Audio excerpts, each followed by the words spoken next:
I was looking at the other Sparkle had scalloped frets. Yeah, that was another fun addition on tour. Because we started the Fear of the Yawn, or Fear of the Dawn tour. That's the same. We could edit that out. Either one works. Yeah. But the Fear of the Dawn tour with this one here, and we ended up swapping some pickups and rearranging it a little bit. And then this is kind of like the version 2 that kind of started floating around halfway through the tour. Oh yeah. Which is fun. This this got moved down here, which was fun, but you're having to reach a little bit too far for it. And in the heat of battle, he found the sweet spot, right? Exactly, right yeah. there. And then we changed up the arm. That's I believe it's the Chet Atkins arm. Huh. I'm pretty sure.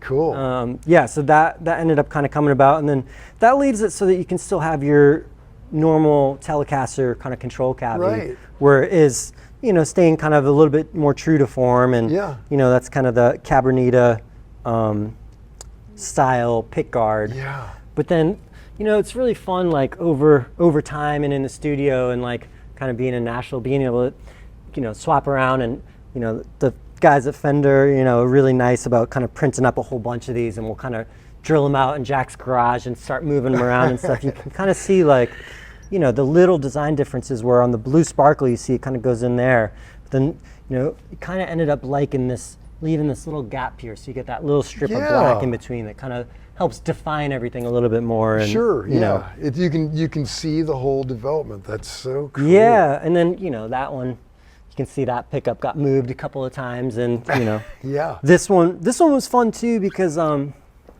this started out this has the covered. They look so cool. Which is cool. It's like fun that it's like mysterious. You're not quite sure. You're like, I think that's what it is, but I don't know.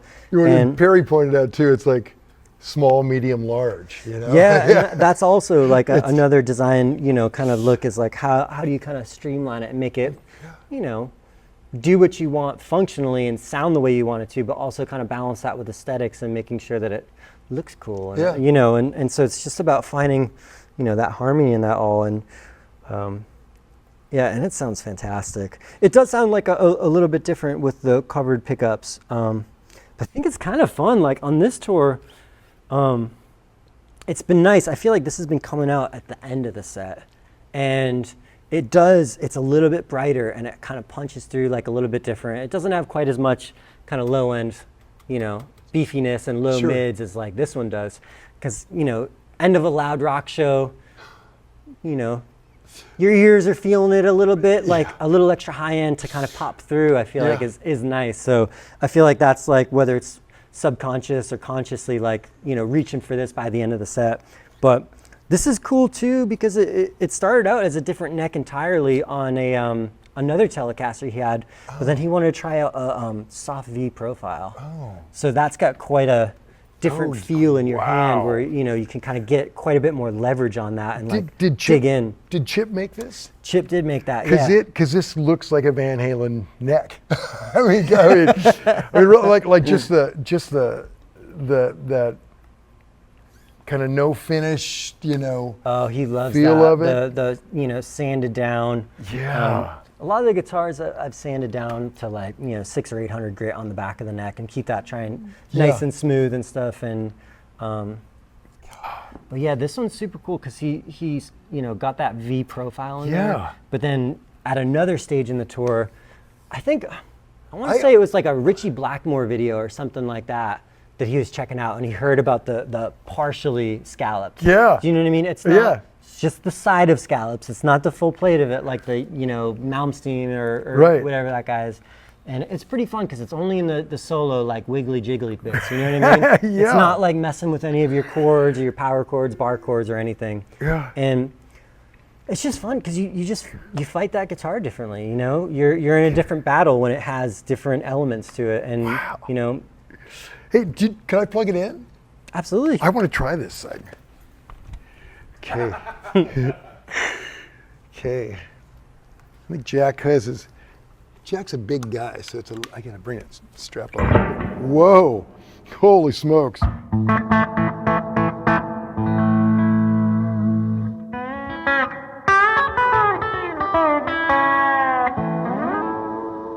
Wow, man.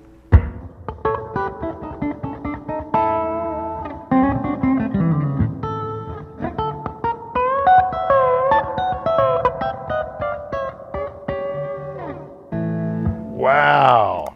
So, wow.